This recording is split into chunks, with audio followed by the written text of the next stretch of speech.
Bismillahirrahmanirrahim. Ustaz-ustazah, mari kita mulai kegiatan hari ini ya. Terima kasih atas kesediaannya untuk datang pada kegiatan hari ini. Assalamualaikum warahmatullahi wabarakatuh. Waalaikumsalam warahmatullahi wabarakatuh. Alhamdulillah, alhamdulillahirrahmanirrahim. Wassalatu wassalamu ala asrofil anbiya'i wal mursalin wa ala alihi wa sahbihi ajma'in. Rabbi shrah li sadri wa yassir li amri wahlul 'uqdatam min lisani yafqahu qawli. Amma ba'd. Puji syukur kehadirat Allah Subhanahu wa taala yang telah melimpahkan rahmat serta hidayah kepada kita semua sehingga kita bisa hadir di ruang rapat ini dalam keadaan sehat walafiat. Dan untuk menghadiri kegiatan aksi nyata modul 1.4 Diseminasi Budaya Positif Sekolah oleh Ustazah Ida. Nah, untuk itu mari kita mulai kegiatan hari ini dengan membuka surah Al-Fatihah terlebih dahulu. Bismillahirrahmanirrahim. Alhamdulillahirabbil alamin. Ar-Rahmanir Rahim. Maliki yaumiddin. Iyyaka na'budu wa iyyaka nasta'in. Ihdinas siratal mustaqim. Shiratal ladzina an'amta 'alaihim ghairil maghdubi 'alaihim waladdallin. Semoga dengan bacaan surah Al-Fatihah ini menambah keberkahan kegiatan hari ini dan kita bisa mengambil banyak wawasan yang telah nanti dibagikan oleh Ustazah. Selanjutnya kita persilakan beliau Ustazah Indah untuk menyampaikan destinasi budaya positif sekolah. Kami persilakan. Baik, terima kasih atas waktunya Saudara Arifah. Assalamualaikum warahmatullahi wabarakatuh. Waalaikumsalam warahmatullahi wabarakatuh. Selamat pagi saudara semuanya. Pagi di luar biasa Allahu Akbar. Selamat pagi saudara. Pagi luar biasa Allahu Akbar. Baiklah, semuanya sehat deh? Iya. Saya aturkan matur. Terima kasih sekali atas ramahnya ya saudara ya. Mohon maaf karena sudah mengganggu waktu mengajarnya. Ada beberapa di antara panjenengan yang ada jam mengajar, tapi memberikan kesempatan untuk saya untuk melakukan diseminasi hari ini. Baiklah, ya untuk mengawali kegiatan saya ini, coba kita cek fokusnya ya saudara ya. Kalau saya bilang dot langsung dot gitu ya. Kalau dot, oh. Kalau boom, nggak kena gitu ya. Biar tidak terlalu span, oke? Nanti yang saya poin berarti dia yang melakukan. Dot. Oh, boom. Nggak kena. Oke, tadi ya. Dot. Oh, boom. Nggak kena. Oke, thank you. Tepuk tangan semuanya. Baiklah. Pertama-tama adalah puji syukur kita panjatkan pada Allah Subhanahu wa taala yang telah memberikan kesempatan kita pada hari ini untuk bersuara ya, Ustaz ya. Tak lupa juga salawat dan salam kita aturkan kepada Nabi Muhammad Sallallahu Alaihi Wasallam dan dengan syafaatnya kita dapatkan di akhir nanti. Baiklah, hari ini saya mendapatkan tugas untuk melakukan diseminasi budaya positif sekolah aksi nyata modul 1.4 kepada ustaz-ustazah SMPIT Nurul Islam Tengaran. Mudah-mudahan nanti akan ada pelajaran dan juga manfaat yang bisa kita dapatkan bersama-sama ya. Di sini saya juga sedang belajar.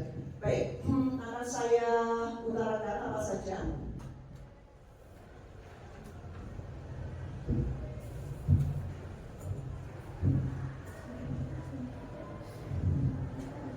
Ya, baik saudara, berikut ini adalah saya perkenalkan. Ya. Nama saya Ustazah Indah Safitri, saya adalah guru bahasa Inggris SMPT Nurul Islam Tengaran. Di sini saya akan memberikan diseminasi budaya positif sekolah aksi nyata modul 1.2. Nah, adapun konsep inti budaya positif itu ada beberapa. Yang pertama adalah perubahan paradigma belajar.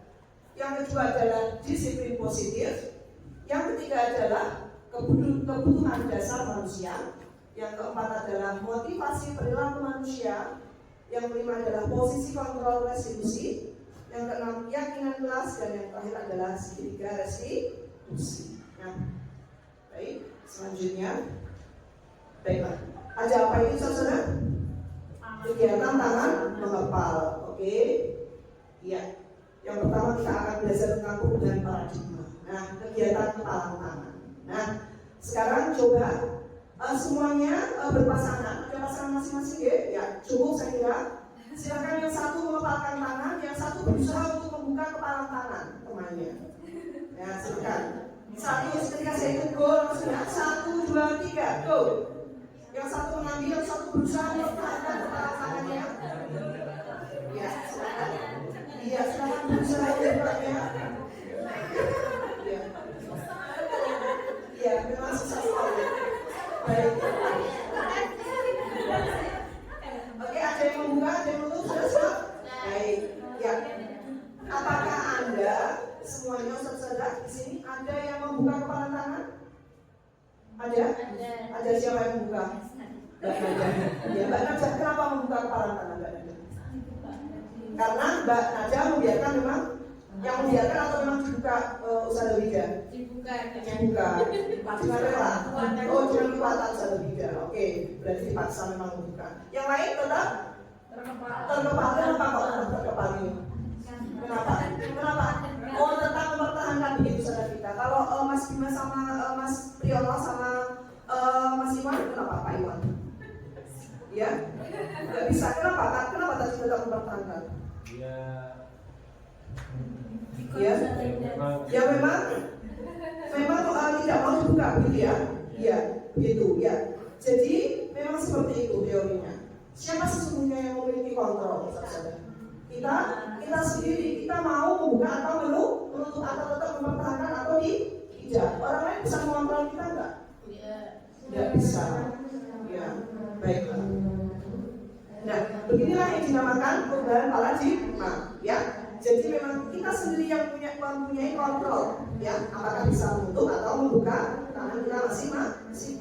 Yang bergantung pada diri kita sesuai dengan kebutuhan dasar kita saat ini. Nah, baik. Coba kita lihat ya di sini ya. Kira-kira kalau ada gambar seperti itu, ini siapa Ustaz? Ini kira-kira profesinya apa? Guru. Oke, baik. Kemudian yang satunya profesinya apa? Siswa. Kira-kira sedang ngapain? Dimarahin. Ya. Jadi akan saya bacakan ya. Sabrina hari itu bangun terlambat dan terburu-buru sampai ke sekolah.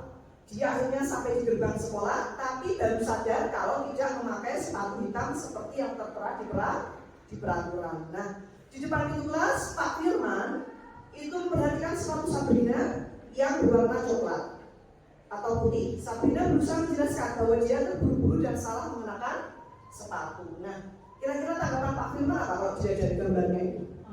Marah. Kemudian apa lagi? Setelah marah apa? Menyalahkan. Setelah menyalahkan pasti ada apa? Dihukum, menghukum. Ya, biasanya seperti itu ya. Iya, baik.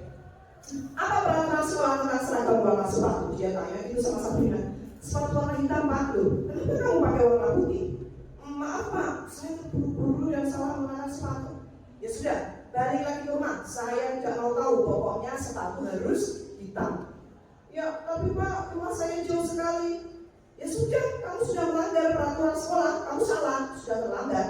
Salah pula warna sepatunya. Salah segera buka sepatumu. Kalau tidak bisa mengenakan warna sepatu sesuai peraturan. Nah, kemudian ya. Maaf Pak, jangan ya Pak, saya malu tidak pakai sepatu. Saya berjanji tidak akan mengulangi lagi. Tidak, kamu telah melanggar peraturan sekolah. Kalau tidak sanggup ambil sepatu di rumah atau diantarkan sepatu ke sekolah, ya sudah, kamu tidak bersepatu saja sendirian.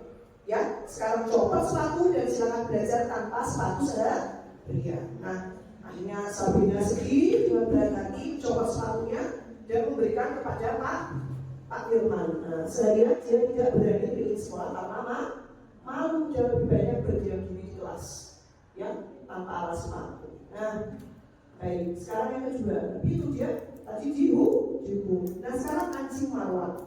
Nah, coba ya kita buka. Marwan dan Latif ini mereka sedang bermain apa?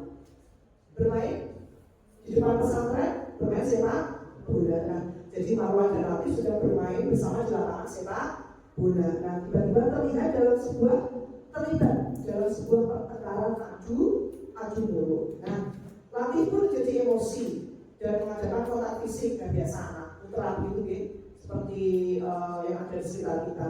Dia menarik kemeja Marwan dengan kasar sampai 3 kancingnya terlepas. Nah, pada saat itu guru piket langsung melerai mereka dan membawa mereka ke ruang kepala sekolah. Nah, kepala sekolahnya namanya Ustadzah Maria. Ya, Ustadzah Maria berusaha menenangkan keduanya, terutama Latif. Nah, kira-kira apa tanggapan Ustadzah Maria, Bapak Ibu? Ustadzah, kalau dia dari yang satu tadi hukum, yang kedua apa? Satu depan ditanya dulu, kemudian apa? Ada apa? Kemudian kenapa bertengkar? Berarti apakah langsung menghukum? Coba kita lihat. Nah, Latif, sepertinya kamu ini sedang marah sekali.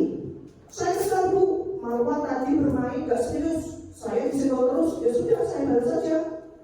Latif, coba kau lihat baju Marwan. Kancingnya jadi lepas kan? Iya Bu.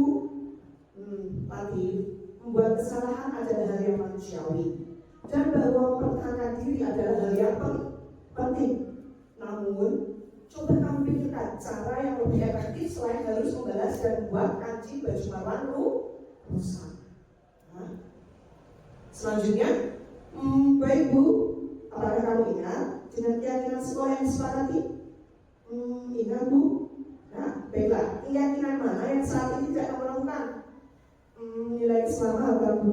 Nah, Latif, apakah kamu bersedia memperbaiki kesalahanmu? Gitu. Iya, Latif mengaku. Kemudian, Marwan, menurutmu hal apa yang bisa dilakukan Latif untuk memperbaiki masalah? Saya perlu kancing saya diperbaiki Bu. Ibu saya akan sangat marah kalau melihat kancing baju saya sampai copot 3 kancing begini. Latif, apa kamu bisa memperbaiki kancingnya juga? Bisa Bu. Baik, Latif, Ibu hargai usahamu. Sekarang silakan kamu ambil di ruang ekskul jarum benang untuk memperbaiki kancing baju Marwan. Baik Bu, permisi. Nah, apakah Ustadzah pernah berkomunikasi seperti Ustadzah Maria Marwan? Ustadzah Maria itu pernah? Pernah? Tidak langsung menghukum itu pernah? Gimana Ustadzah Ika? Ya seperti itu tadi, ditanyai dulu gitu. Kenapa kok seperti itu? Kemudian ada solusinya yang diberikan? Ada, ya. Good. Kemudian apakah pernah menanyakan tentang keyakinan sekolah atau keyakinan kelas? Belum sepertinya, belum terbiasa. Nah, kita akan belajar seperti itu. Nanti di selanjutnya ini hanya baru pemanasan, coba kita lihat selanjutnya. Nah, pertanyaan pemantik sekarang, saudara. Setuju atau tidak setuju? Setuju banget kalau hukuman itu bisa mendisiplinkan anak. Setuju banget? Setuju, Ibu bisa tidak kalau setuju? Silakan. Ya, logikanya adalah kita punya reward sama punishment. Pertanyaannya adalah apakah hukuman seperti apa pada hukumannya? Ya, bagus sekali penjelasan sudah tidak. Tetap ada hukuman, tapi seberapa imbangnya dengan apa yang dilakukan. Oke, coba sekarang selanjutnya, pemberian hukuman dengan hal positif seperti membaca atau membersihkan halaman sekolah dapat meningkatkan disiplin sekolah. Apakah setuju? Seperti itu, membaca, kemudian membersihkan halaman sekolah itu setuju? Coba saudara kita sebagai perwakilan BK setuju banget? Kalau itu saya setuju karena itu termasuk pemberian hukuman secara positif ya. Jadi hukuman itu tidak hanya sekedar fisik saja, tetapi ada pembinaan secara positif. Menurut saudara kita setuju karena hukuman itu tidak hanya fisik saja, tapi ini ada hukuman yang positif. Dengan membaca buku itu kan bisa meningkatkan wawasan. Kemudian membersihkan halaman sekolah, bisa melatih kebersihan. Nah, memberi penghargaan dapat meningkatkan motivasi belajar anak. Apakah setuju? Setuju banget? Coba siapa yang memberikan? Mas Priyo, setuju banget? Dari saya sendiri mungkin setuju karena penghargaan itu menambah motivasi anak untuk belajar lebih banyak dan lebih giat lagi. Karena semakin banyak anak mendapat penghargaan, semakin mereka itu semangat belajar. Ya, kalau Ustaz Priyo berpendapat bahwa memberi penghargaan itu menambah semangat atau motivasi, karena semakin banyak penghargaan akan semakin banyak motivasi yang mereka dapatkan. Oke, baik, coba kita lihat ya. Sekarang kita akan belajar tentang disiplin positif dan nilai-nilai kebajikan universal. Apa itu, ya? Nah, coba ya. Nah, teori kontrol. Nah, Dr. William Glasser, psikiater dan pendidik Dr. William Glasser dalam kontrol teori yang kemudian hari berkembang dan dinamakan choice theory, meluruskan beberapa miskonsepsi tentang makna kontrol. Jadi yang pertama, kalau dia dari gambarnya di Bapak Ibu, guru atau pada dasarnya kita itu tidak bisa memaksa murid kita untuk berbuat sesuatu jika murid tersebut memilih untuk tidak melakukan. Ya, jadi walaupun tampaknya guru sedang mengontrol perilaku murid, hal ini terjadi karena murid itu sedang mengizinkan dirinya dikontrol. Ya, saat itu dibentuk kontrol guru menjadi kebutuhan dasar yang dipilih murid tersebut. Ya, teori kontrol menyatakan bahwa semua perilaku memiliki tujuan, bahkan terhadap perilaku yang tidak sesuai. Jadi ketika kita memaksa anak, pada saat itu mungkin anak sedang mau dikontrol oleh kita, tapi ketika dia tidak mau dikontrol, ya beda lagi ceritanya. Gitu. Ini teori kontrol pertama. Kemudian selanjutnya adalah ilusi bahwa semua penguatan positif efektif dan bermanfaat. Jadi penguatan positif bujukan adalah bentuk-bentuk kontrol. Nanti kalau ini loh ya, bla. Nah, segala usaha untuk mengalami murid agar mengulangi suatu perilaku tertentu adalah suatu usaha untuk mengontrol murid tersebut. Dalam jangka waktu tertentu, kemungkinan murid tersebut sadar dan mencoba untuk menolak bujukan kita, ya. Atau bisa jadi tergantung pada pendapat sang guru untuk berusaha. Kemudian selanjutnya, ilusi bahwa kritik akan membuat orang merasa bersalah, dapat menguatkan karakter. Ya, kritik dan membuat orang merasa bersalah dapat menguatkan karakter. Maksudnya kita mengkritik anak, kita membuat dia merasa bersalah, itu akan menguatkan. Kamu itu paling salah, harusnya seperti ini. Nah, itu kadang-kadang kita merasa bahwa mereka itu mau kita beri tindakan seperti itu. Kadang-kadang juga ada loh guru yang dengan suara halus saja bisa menekan anak, bisa membuat dia merasa bersalah, bisa. Akan tetapi ini menuju pada identitas murid yang gagal. Dia akan merasa bersalah, merasa bahwa kritikan dia itu menurunkan harga dirinya seperti itu. Ya. Selanjutnya, ilusi bahwa orang dewasa memiliki hak untuk memaksa. Ya, ini terjadi pada kita ya, sering ya. Jadi kita sering memaksa anak bahwa kita punya tanggung jawab untuk membuat murid-murid berbuat hal itu, gitu ya. Apapun yang dilakukan dapat diterima selama ada sebuah kemajuan berdasarkan sebuah pengukuran kinerja. Nah, pada saat itu orang dewasa akan menyadari bahwa perilaku memaksa tidak akan efektif untuk jangka waktu yang panjang, ya. Dan sebuah hubungan permusuhan akan terbentuk. Jadi kalau mungkin akan sering dipaksa dalam sebuah waktu aja, sudah maksa, semuanya aku mau deket sama dia, bisa terjadi seperti itu. Ini teori kontrol. Nah, bagaimana seseorang bisa berubah dari paradigma stimulus respon kepada pendekatan teori kontrol dari Stephen R. Covey. Nah, bila kita ingin membuat kemajuan perlahan, sedikit-sedikit, ubahlah sikap atau perilaku Anda.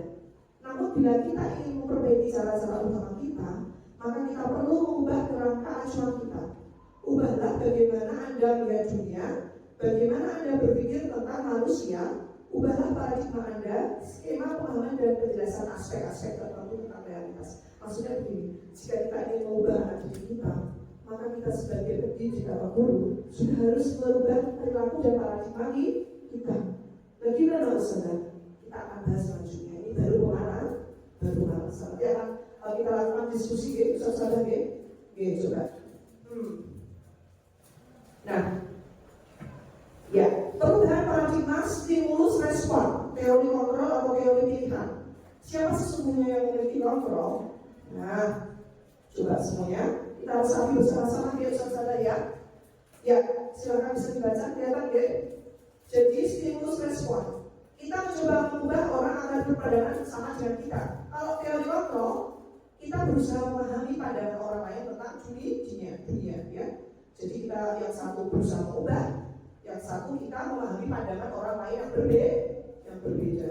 Kalau yang satu perilaku buruk dilihat sebagai kesalahan, yang satu semua perilaku memiliki tujuan, adalah proses, maksudnya seperti itu. Yang satu orang lain bisa mengontrol saya, yang satu hanya Anda yang bisa mengontrol diri Anda. Ini perbedaan. Saya bisa mengontrol orang lain, Tapi teori kontrol ini kan bilang Anda tidak bisa mengontrol orang lain. Kemudian lagi stimulus respon. Pemaksaan ada yang ada pada saat juga gagal. Yang teori kontrol ini kolaborasi dan konsensus menciptakan pilihan-pilihan baru. Dan yang terakhir model berpikir menang atau kalah. Itu pada stimulus respon. Tapi kalau teori kontrol pilihan, model berpikir menang, semuanya win-win solution misalnya begitu. Nah, seperti apa? Ya, kita lihat selanjutnya. Nah, disiplin. Nah, coba Ustaz, siapa yang bisa memaknai apa itu disiplin? Monggo. Sudah itu apa itu disiplin? Disiplin itu Tertata, teratur, dan sistematis. Oke. Tertata, teratur, sistematis. Ada pendapat lain? Mbak Naja, apa disiplin itu? Menempatkan sesuatu pada tempatnya. Oh iya. Disiplin menempatkan sesuatu pada tempatnya. Ada pendapat yang lain? Ada pendapat yang lain? Coba kita lihat ya, ada beberapa teori. Nah, tapi kita akan menuju ke pertanyaan dulu. Sebelumnya, mari kita tanyakan ke diri kita sendiri. Bagaimana kita berperilaku, Bapak Ustaz, oke? Nah, mengapa kita melakukan segala sesuatu? Gitu ya? Apakah kita melakukan sesuatu karena ada dorongan dari lingkungan atau dorongan dari yang lain?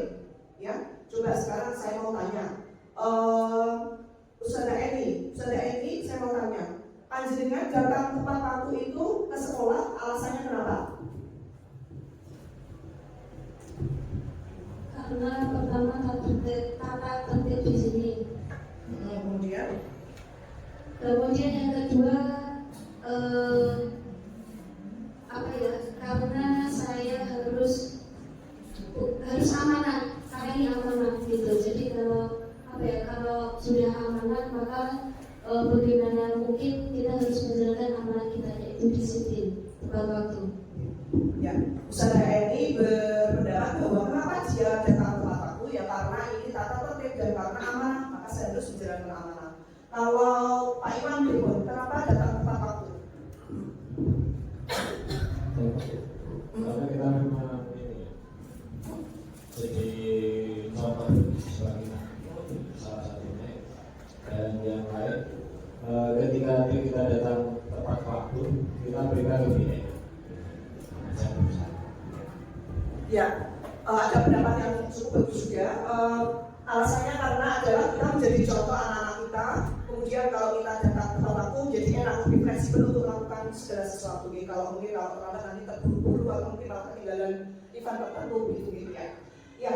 Ya, benar Ustaz Sada. Terkadang kita itu melakukan sesuatu karena kita menghindari rasa sakit atau ketidaknyamanan. Terkadang kita juga melakukan sesuatu untuk mendapatkan apa yang kita mau. Nah, senyuman mungkin atau pujian dari kepala sekolah gitu ya, untuk mendapatkan hadiah. Apa itu? Voucher benar kita ya. Kalau pas rapat siapa yang disiplin dapat voucher lah, biar tak beranak terus biar dapat voucher gitu ya. Atau mungkin supaya tidak dibalik teman-teman, kok seni kok terlambat atau gimana itu mungkin ya. Ada banyak alasan. Nah, tapi kalau dikaitkan dengan makna disiplin apa itu? Nah, coba menurut Yajar Dewan Para Bapak Ibu Saudara, menyatakan bahwa di mana ada kemerdekaan, disitulah harus ada disiplin yang kuat, ya. Sungguh pun disiplin itu bersifat self-disiplin, yaitu kita sendiri yang mewajibkan kita dengan sekeras-kerasnya, tetapi itu sama saja, ya. Sebab jika kita tidak cakap melakukan self-disiplin, wajiblah penguasa lain mendisiplinkan diri kita, dan peraturan demikian itulah harus ada dalam suasana yang merdeka. Maksudnya apa? Akan ditegaskan oleh ini dari dosen, ya. Disiplin berasal dari bahasa Latin. Disiplina yang berarti belajar. Kata disiplin juga berasal dari akar kata yang sama, yaitu disiplin atau murid atau pengikut.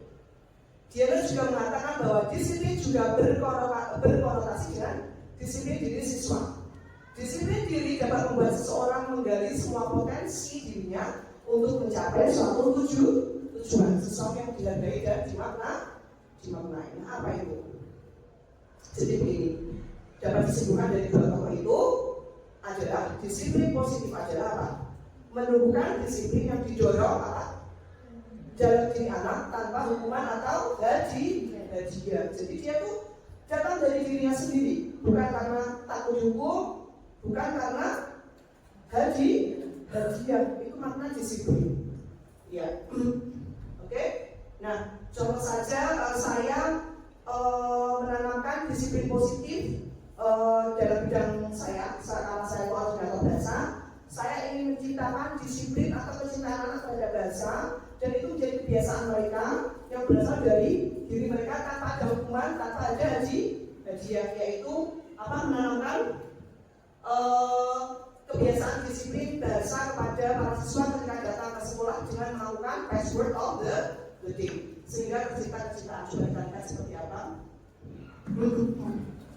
Oh, ini saya rambutnya foto. Jadi saudara sudah tahu kan setiap pagi ya anak-anak datang kemudian saling dengan teman kakak OSIS, kemudian mengucapkan apa, misalnya table, meja, kemudian apa, teacher, guru, kemudian ada self introduction, perkenalan diri sendiri. Gitu kan, tiap hari mereka dapat minimal 1-4 kosakata, dan itu sudah menjadi kebiasaan. Lama-lama mereka akan terbiasa dan mudah-mudahan menjadi cinta dengan bahasa Inggris, karena tanpa sadar mereka telah menghafal tanpa paksaan, tanpa hukuman, tanpa hadiah. Gitu. Nah, akan tetapi ada refleksi dari diri saya, yaitu selain kebiasaan, ternyata saya juga perlu memunculkan kebiasaan yang mampu mewujudkan kesadaran diri anak untuk menerapkan disiplin positif dalam berbagai aspek. Jadi perbaikan dari diri saya, mungkin saya bisa lebih sering bekerja sama dengan usaha-usaha yang lain untuk menumbuhkan disiplin positif di sekolah ya. Mungkin disiplin untuk sholat duha, untuk apa, mengajar anak-anak sholat berjamaah di masjid as-salam, atau tanpa mereka harus dipaksa dihukum, kita menumbuhkan sikap disiplin positif mereka untuk murojaah tilawah sebelum pelajaran dengan kita memberikan teladan. Itu salah satu contohnya. Nah, ini ada anak yang memberikan refleksi. Dengan adanya password of the day, saya senang karena terbiasa berbahasa Inggris dan semakin bertambah kosakata. Kemudian itu dari Nadia 7D. Yang satu, Citra 7D, password bahasa Inggris menarik sekali karena membuat kita mengenal banyak benda dengan bahasa Inggris. Nah, ini kesimpulan makna disiplin menurut Kiai Zarjantoro sama dari dosen tadi adalah, jadi bentuk kontrol diri yaitu belajar untuk kontrol diri agar dapat mencapai suatu tujuan mulia. Jadi kita sendiri yang mengontrol, bukan orang lain, bukan penghargaan, bukan hukuman. Tujuan mulia di sini mengacu pada nilai-nilai atau prinsip mulia yang dianut seseorang. Kita namakan nilai-nilai kebajikan universal. Nah, ini adalah materi kita selanjutnya, ada kaitannya. Apa itu nilai-nilai kebajikan? Nah, kalau nilai-nilai kebajikan universal, siapa yang bisa mendefinisikan? Monggo, Burani kayaknya ini. Nilai-nilai kebajikan universal. Nilai-nilai kebajikan universal berarti nilai-nilai yang baik secara umum. Nilai yang baik secara umum, oke? Ya seperti itu. Mantap, ya. Siapa lagi ada pendapat yang lain, apa itu nilai-nilai kebajikan universal? Monggo, saudara Ida. Nilai-nilai kebajikan universal menurut saya itu berarti nilai-nilai kebajikan yang beriringan sama dan diterima di banyak tempat. Misalnya kalau disapa menyapa kembali, kalau dibantu berterima kasih, gitu. Jadi yang tidak berlawanan dan seiring gitu, yang baik di beberapa belahan dunia sama sebenarnya. Ya, tidak salah kan? Ustaz tulis itu memang sangat super ya, benar. Nilai-nilai kebajikan universal kalau menurut saudara Rani tadi, nilai-nilai yang diakui secara umum, dan nilai-nilai yang sama di seluruh dunia, yang dianut, yang dipahami, yang dijunjung secara bersama. Kalau ada orang menolong berterima kasih, kalau ada orang menjenguk ya kita sapa dan sebagainya ya. Nah, coba kita lihat apa itu. Nah, ya benar, seperangkat apa itu? Prinsip moral dan etika yang dianggap penting dan berlaku secara umum di seluruh budaya dan masyarakatnya. Benar, memang super sekali saudara. Sip. Nah, selanjutnya Apa saja nilai-nilai kebajikan universal? Saudara, coba silakan. Apa Ustaz Iman coba? Apa contohnya? Nilai-nilai kebajikan. Contohnya adalah misalkan Satu kata umum saja. Contoh saya menjenguk Pak Iwan yang sakit berarti apa? Nilai kebajikan apa Pak Iwan? Apa? Peduli. Kemudian terus apa ya? Dia menghargai juga. menghargai orang lain. Ya, menghargai orang lain terus kayak Ya. ya namanya Empati. ya, empati. Ya. Oke. Empati, peduli, menghargai orang lain. Ya betul sekali, memang seperti itu. Kita lihat ya. Ya, ada dalam profil pelajar Pancasila apa? Coba dibaca semua saudara. 6 pilar karakter yang cakup nilai-nilai kebajikan seperti apa? Mandiri, berpikir kritis, dan kreatif. Ini salah satu pilar profil pelajar Pancasila. Juga termasuk dalam nilai-nilai kebajikan universal. Bisa kan? Dimanapun ada yang mandiri, dimanapun harus mandiri ya saudara ya. Berpikir kritis, kreatif. Nah, jujur, adil, rasa tanggung jawab, empati, menghargai orang lain, itulah nilai-nilai kebajikan. Nah, sekarang nilai-nilai kebajikan yang pernah kita terapkan kepada siswa kita, contohnya apa coba? Ustazah Maya ini sama Ustazah Ulfa, apa saja yang sudah kita terapkan pada anak-anak di pesantren? Mandiri contohnya apa Ustazah Maya? Dalam kebersihan kamar. Kebersihan kamar. Jadi dalam satu kamar itu kan banyak orang, jadi tetap harus merapikan dalam pribadi masing-masing. Kemudian juga toleransi, karena dalam sebuah kamar, satu kamar itu beraneka ragam atau berasal dari daerah yang berbeda-beda. Jadi kita harus saling menghargai atau toleransi. Iya, dalam satu kamar di pesantren kita saja nilai kebajikan banyak sekali ya. Iya, satunya mandiri karena mereka harus cuci baju sendiri, merapikan kamar. Biasanya kalau di rumah dirapikan orang tua, di pesantren dirapikan sendiri. Kemudian teman-teman yang berbeda dari berbagai asal juga harus saling toleransi. Ya. Dari satu kamar saja nilai kebajikan sudah sangat banyak. Apalagi kalau sudah minggu mereka masuk ke sekolah. Ya, kalau dari saya ya kita juga banyak. Ini kalau di kelas juga salah satu contoh kelasnya. Hal yang sepele saja ya saudara ya. Di sini dalam komitmen dalam apa itu kira-kira? Dalam piket kelas itu nilai kebajikan. Kalau mereka nggak komitmen ya nggak akan ada yang piket. Kalau mereka nggak disiplin malah ada bersih kelasnya gimana? Iya. Kemudian ada apa lagi ini coba?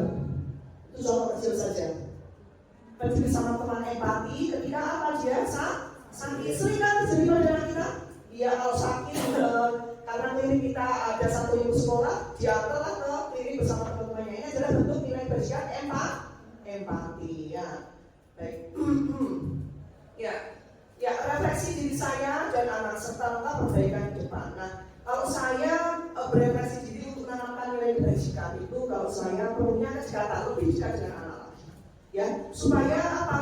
Dengan kita dekat dengan anak, kita bisa lebih gampang menanamkan nilai-nilai kebajikan pada mereka. Kalau mereka dekat, misal saya dekat dengan dia punya kedekatan emosional dengan saya, apapun yang saya bilang kita ngobrol sampai saja, dia akan manut buat saja. Manut. Tapi kalau saya cuek-cuek saja di kelas, lah ngapain saya belajar nggak kenal sama saya, mau nyuruh-nyuruh kan ada anak gitu. Apalagi anak pesantren yang jauh dari orang tua, mereka sangat butuh kedekatan ya. Seperti contohnya usaha pelajar kita sudah beda sangat dekat sekali dengan anak-anak kita ya, sering menyantol, mereka pada juta-juta tapi Pak Iwan juga ya, Pak Iwan ya, sering anak-anak putra juga kalau saya lihat ya. Ya, jadi perbaikan diri saya ya sering ngajak ngobrol, kita ketemu atau ngajak mereka ke ruang guru, menanyakan kabar itu sesuatu yang menyenangkan mereka nggak usah sadar. Mungkin ya, apalagi mereka sangat jauh dari orang tuanya, itu refleksi dari saya. Kayak ini saya berusaha untuk menyapa mereka, untuk jika mereka ternyata ya mereka memang senang diperhatikan ya, senang sekali. Ini adalah salah satu refleksi anak kita. Saya merasa senang ketika diminta Ustazah Ida untuk mengantarkan teman saya yang sakit ke klinik. Sebagai teman, saya merasa harus mau menolong sesama sebagai bukti solidaritas. Ini Nino dari 7 Mei. Nah,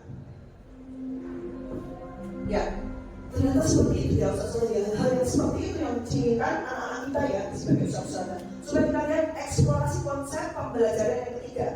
Ada motivasi, hukuman, penghargaan, restitusi. Tadi di awal sudah saya gunakan untuk pemantik atau pemanas ya. Saya sudah tanya apakah perlu hukuman, sudah tidak perlu, tapi harus seimbang. Penghargaan, Ustaz Bio bilang penghargaan bisa menambah motivasi. Tapi apa kita lihat coba teorinya seperti apa? Ya, ada motivasi dalam manusia. Nah, motivasi eksternal. Pak, kalau saudara pasti sudah tahu deh. Kalau eksternal berarti motivasi yang seperti apa? Coba sekarang saya ingin Ustazah Betty deh. Yuk. Motivasi eksternal itu motivasi yang berasal dari orang lain. Berasal dari orang lain, kemudian orang contohnya kan orang lain bisa seperti ini, kenapa saya tidak? oh ya. Motivasi eksternal. Oh ya. Berarti motivasinya bukan dari diri sendiri, tapi melihat orang lain itu dia sukses, saya ingin sukses gitu. Ada pendapat yang lain ya? Oke, terima kasih Ustazah Betty. Silakan Ustazah Ika, apa yang motivasi eksternal? Motivasi yang berasal dari luar, mungkin bisa dari orang lain, lalu bisa lingkungan yang dirikannya, begitu mungkin ada nilai-nilai kebaikan di mana ketika orang itu melihat bisa termotivasi dan pengen seperti dia. Oke, ya. Ada yang lain lagi? Ustaz Iwan? Ustazah Wija?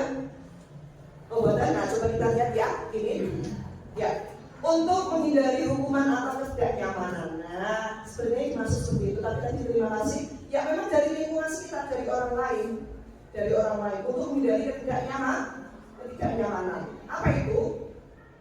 Ya kadang-kadang begini, aku tak mau pokoknya hari ini di kelas aku tidak mau gojek supaya aku sedikit nggak marah-marah gitu.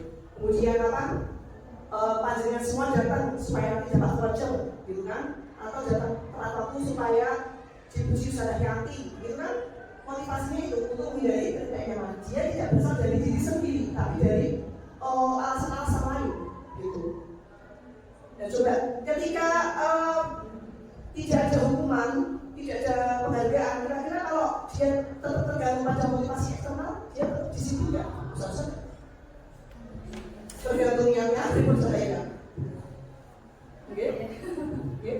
Kalau menurut saya, seseorang itu tergantung dengan niatnya lagi berjalan. Kalau misalnya memang dia itu termotivasi untuk melakukan kebaikan, tapi dia dasar dengan niat yang kuat, misalnya niat yang ikhlas gitu ya, nanti tidak akan ada pengaruhnya, misalnya dari luar, entah nanti dapat ujian atau tidak begitu. Ya.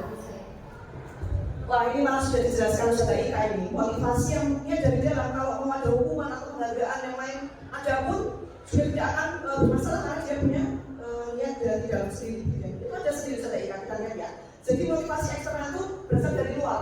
Takut mendapatkan hukuman, ini mendapat penghargaan. Coba untuk ini sama untuk mendapatkan penghargaan. Jadi untuk menjadi orang yang mereka inginkan dan menghargai diri sendiri dengan nilai-nilai yang mereka percaya. Jadi mereka itu ingin apa? Dihargai orang lain gitu misalnya. Harus ada penghargaan untuk menjadi orang yang mereka inginkan. Kalau kepala sekolah meminta Anda datang ke tempatku, Anda hanya ingin melaksanakan itu saja, bukan karena memang niat Anda yang seperti Ustazah Ika bilang. Nah, kalau dari niat sendiri, ini namanya ini. Nah, begitu itu bedanya. Ada motivasi nah ini bedanya motivasi internal. Untuk menjadi orang yang mereka inginkan dan menghargai diri sendiri dengan nilai-nilai yang mereka ya. Mohon maaf tadi ada salah saya bukan di eksternal. Maksudnya di sini ya. Jadi kita itu ingin menjadi diri sendiri sesuai dengan niat kita. Ya, oke. Jadi hindari hukuman dan memberikan penghargaan berlebihan agar meminimalisir motivasi eksternal dalam diri gue. Maksudnya gini. Jadi kalau tadi kan motivasi eksternal itu ingin tujuannya agar ada penghargaan supaya tidak mendapatkan hukuman, dan supaya kita bisa memunculkan yang bukan eksternal, kita memunculkan motivasi anak dari internal. Mereka bukan karena hukuman, mereka bukan karena apa? Penghargaan. Ya sudah, kita tanamkan nilai-nilai itu dengan tidak memberikan hukuman dan penghargaan yang berlebihan. Kita meminimalisir. Boleh hukuman, ya masih tetap boleh. Penghargaan boleh, tapi tidak berlebihan. Jadi gini, kalau saya berangkat sekolah, ya sesuai dengan jawaban Ustaz Iwan tadi. Karena saya ingin jadi teladan anak-anak, ingin menghargai diri saya sendiri. Bukan karena saya ingin mendapatkan voucher, bukan saya ingin karena tak dihukum oleh biaya Ya sampai itu. Jadi sudah paham bedanya ya saudara. Jadi kita tugas dia sadar diri, ya sadar diri benar saudara. Jadi kita menanamkan motivasi itu berasal dari dalam diri anak. Kita pun juga harus menjadi teladan. Apa teladan dari kita ya? Kita munculkan apa yang kita lakukan itu ya karena kita ingin menjadi teladan. Karena niat kita memang baik, bukan karena ingin mendapatkan penghargaan atau takut mendapatkan hukuman gitu. Oke. Nah, jadi ini saudara sudah saya beberkan tadi. Jadi motivasi eksternal itu satu untuk menghindari ketidaknyamanan atau hukuman. Apa yang akan terjadi apabila saya tidak melakukannya? Kemudian untuk mendapatkan imbalan dari orang lain atau institusi, apa yang akan saya dapatkan apabila saya melakukan adalah dapat voucher, dapat penghargaan, menjadi pusat saudara teladan yang paling teladan paling disiplin di yayasan gitu kan tujuannya ya. Nah kalau motivasi internal itu merupakan motivasi yang diharapkan dari tujuan disiplin positif ya untuk menghargai diri kita sendiri. Saya akan menjadi orang yang seperti apa bila saya melakukan. Nah kalau saya disiplin ya sudah saya menghargai diri sendiri. Itu sudah menjadi kebiasaan saya. Begitu ya. Nah coba sekarang saudara di tempat semua ini ada perbedaan. Ini hukuman atau konsekuensi. Oke, kita lihat ya. Nah, coba kita lihat ya, saudara ya. Mencatat 100 kali di dalam buku kalimat saya tidak akan terlambat lagi karena terlambat ke sekolah. Termasuk hukuman atau konsekuensi. Hukuman. Setuju hukuman ya? Lari mengelilingi lapangan basket 2 kali karena terlambat hadir. Apa? Hukuman ya. Nyambung gak? Saudara lari, keliling sama terlambat. Ya, hukuman. Kemudian murid diminta untuk push up 15 kali karena tidak menggunakan masker ke sekolah. Hukuman atau konsekuensi? Hukuman. Menggantikan kertas tugas teman yang telah dicoret-coret. Konsekuensi. Membersihkan tumpahan air di meja tulis karena tersenggol pada saat belajar. Konsekuensi. Murid disuruh untuk mengenakan sepatu seharian di sekolah karena tidak mengenakan sepatu hitam. Hukuman. Kemudian lari mengelilingi lapangan basket 2 kali karena terlambat 10 menit untuk pelajaran PJOK. Nah, berarti kira-kira kesimpulannya apa? Perbedaan hukuman dan konsekuensi. Silakan siapa? Coba saudara Betty. Bedanya memang tipis banget. Dari segi apa ya? Kalau hukuman itu benar-benar karena tidak ada sangkut pautnya. Ya.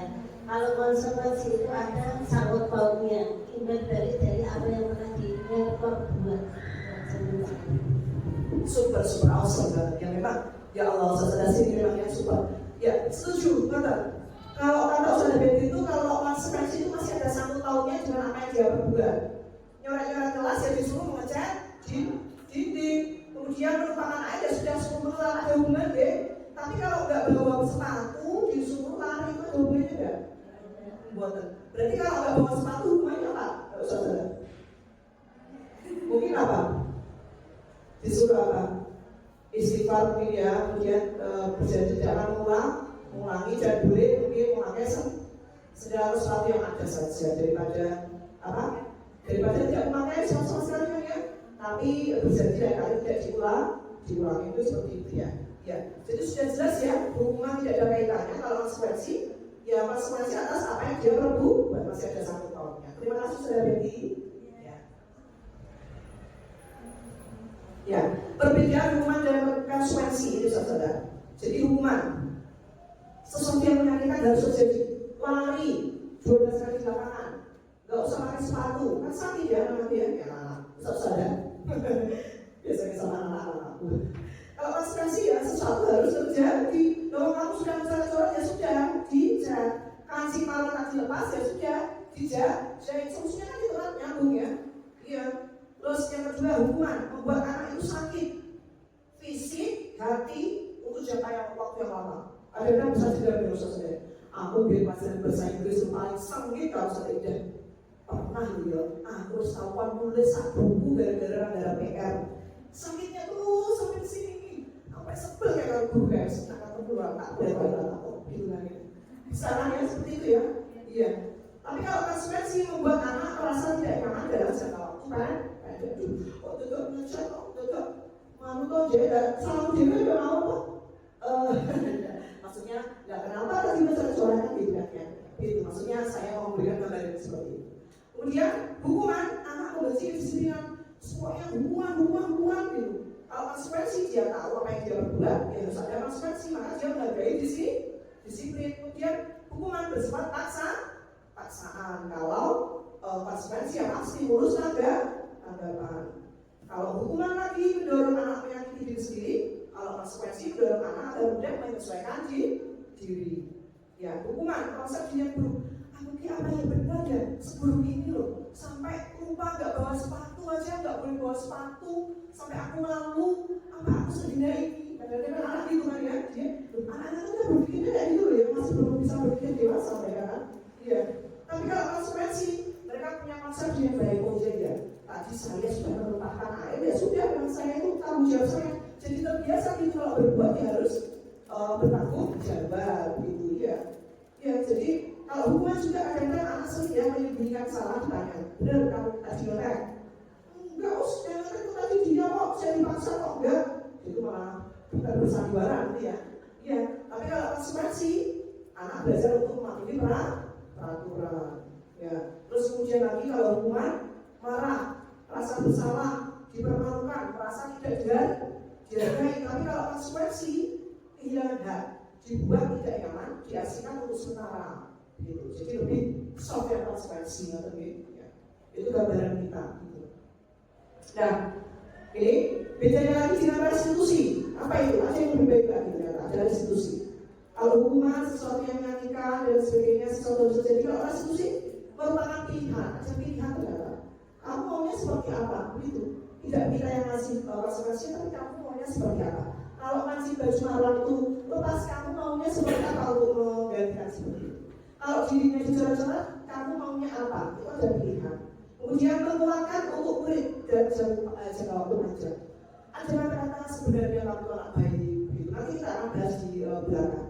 Korban adalah ganti ya. Korban yang disakiti tadi, misalnya kasih lepas, dapat kasihnya kembali. Anak mendapatkan penguatan, masalah terpecahkan. Murid belajar bertanggung jawab untuk perilakunya. Fokus pada pemecahan masalah dalam jangka waktu yang panjang. Apa yang kamu yakini? Apa yang kamu lakukan untuk memperbaiki masalah ini? Ya, murid atau anak menghormati diri dan orang lain. Itu lebih positif, restitusi. Kita akan bahas di belakang ya, suasana ya. Baik. Ya, penerapan apa yang pernah saya lakukan? Ya, memang kalau saya sebelum mengikuti CBP ini banyak hal yang sudah saya lakukan dan mungkin sangat perlu saya refleksi dan saya perbaiki. Saya sering kasih hadiah, misalnya program bahasa Jawa. Siapa yang bisa maju saya kasih uang jajan? Siapa yang bisa saya tambah nilai? Siapa yang bisa menjawab ini saya kasih hadiah? Saya sering seperti itu soalnya karena saking supaya anaknya waktu saya jelas begitu. Tapi ada malah ada anak yang seperti itu saja mengerjakan seadanya itu tidak banyak yang tidak terjadi itu kan jadi nggak bagus ya kan? Jadi akhirnya anak seperti itu. Kemudian saya sudah hukum paling istighfar atau mungkin akan saya kasih hukuman untuk catat ya sudah pernah memberikan konsekuensi misalnya anak yang nggak berangkat dia harus mencatat meminjam catatan teman di asrama di asrama karena waktu di asrama kan panjang jadi waktu kelas tidak ada waktu itu pernah saya lakukan baik. Nah ini contoh salah satu anak yang saya beri konsekuensi ada Faiz dan B. Jadi saya pernah diberi konsekuensi sama Ustaz Indah karena tidur di kelas, yaitu mencatat kembali pelajaran 3 lembar. Perasaan saya menyesal karena tidur di kelas, namun saya juga tidak jadi kecewa sama Ustaz Indah karena saya jadi paham dengan pelajaran. Jadi meskipun dia kesel tapi tetap nyatakan jadi tetap paham gitu. Kalau ini juga saya malah senang karena saya dapat penghargaan dari Sinda karena nilai saya paling bagus. Namun di sisi lain saya jadi ketergantungan dengan penghargaan tersebut dan ada rasa sombong dalam diri saya. Gitu. Nah ini adalah tesis siswa. Jadi, coba sebelum saya bahas ini, pengalaman apa yang pernah Ustaz saya lakukan? Coba kalau Ustaz Iwan seperti apa? Terkait hukuman, konsekuensi, restitusi. Ya, misalkan ketika siswa datang telat gitu, mungkin karena jajan gitu. Jadi ketika dihukum, misalnya dihukum, ya kita ini apa ya? Misalkan sebelum masuk harus misalnya nyanyi dulu seperti itu. Nah, bisa aja itu kan namanya ini ya, ringan. Tapi ketika di sisi yang lain tadi bisa jadi anak itu kita kasih pilihan, misalkan ya karena konsekuensinya terlambat harus masuk atau tidak dulu, karena ketika terlambat itu kan harus perizinan dan itu sifatnya harus, karena kan kalau pengen tidak pengen tidak pengen ribet ya datang ya harus tepat waktu, dan ketika memang pilihannya menelankan diri seperti itu, misalkan siswa seperti itu ya harus masuk ke BK untuk nyari surat izin masuk seperti itu. Ya, Ustaz Iwan sudah berpengalaman di BK, jadi kalau ada anak terlambat ya ke BK tak izin gitu kan ya. Itu salah satu konsekuensinya. Mungkin berarti Ustaz Iwan sudah banyak sekali ya berpengalaman tentang konsekuensi hukuman eksekusi gitu nih. Ya, jadi ya baik, kita habis sama Ustaz ya. Saya kira keluarga juga pernah, hukuman juga pernah mungkin ya. Ya, tapi restitusi kita lihat apakah kita pernah melakukan. Nah, ya. Preferensi saya terlalu mudah memberikan penghargaan atau hukuman pada anak. Ya udah sekali kasih penghargaan, kadang menghukum suruh istighfar, suruh apa gitu. Ya perbaikannya ya saya akan lebih bijak dalam memberikan penghargaan atau hukuman, itu preferensi saya. Nah, yang selanjutnya adalah keyakinan kelas, saudara. Apa itu? Ini sesuatu yang mungkin bisa kita terapkan di kelas. Nah, mengapa tidak peraturan? Mengapa harus keyakinan kelas? Nah, sekarang pertanyaan saya, silakan dijawab bersama-sama gitu. Mengapa kita memiliki peraturan harus menggunakan helm bila mengendarai kendaraan roda dua? Untuk apa saudara? Keselamatan, pasti keselamatan gitu, keselamatan. Kemudian, mengapa kita memiliki peraturan 3M menggunakan masker, mencuci tangan dan jaga jarak 1,5 meter?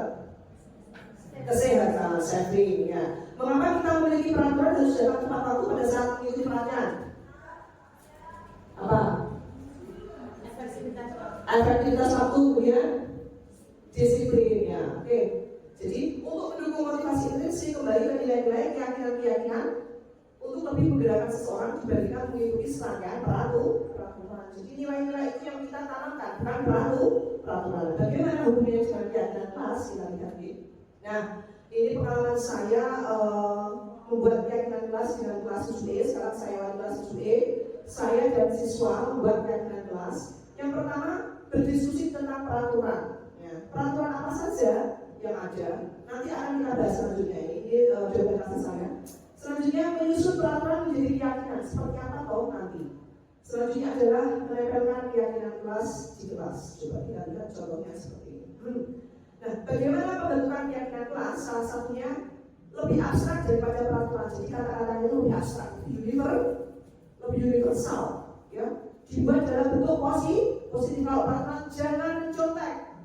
Positifnya dia jangan kerjakan dengan jujur, lebih positif kan? Okay. Jadi lebih universal. Nanti kita lihat contohnya. Sedikit saja biar mudah diingat, nggak usah belajar sampai lama-lama. Dapat diterapkan di kelas. Jadi yang simpel-simpel yang ada di kelas saja.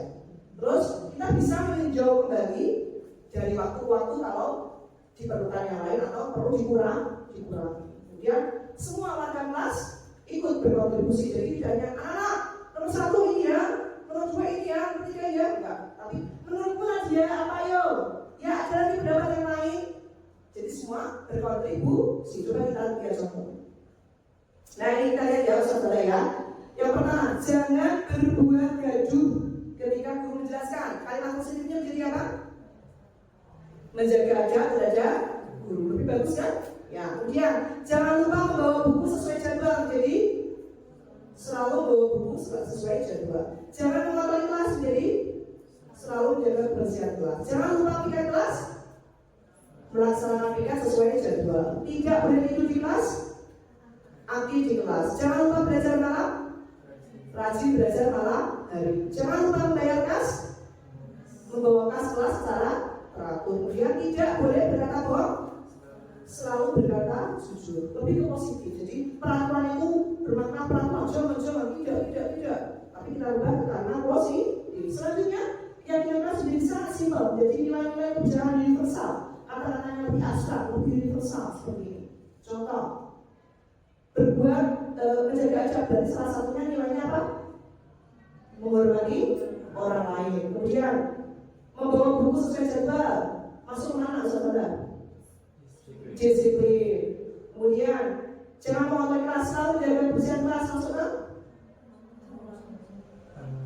tanggung jawab. Kemudian melaksanakan aplikasi sesuai jadwal, tanggung jawab dan apa coba?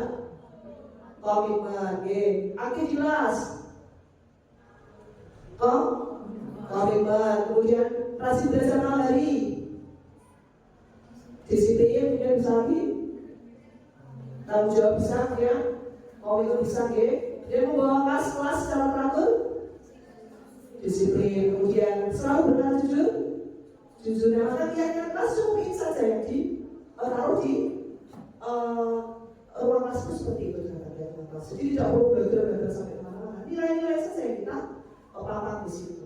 Mereka akan terus teringat mengatakan hal itu, gitu ya. Nah begitu.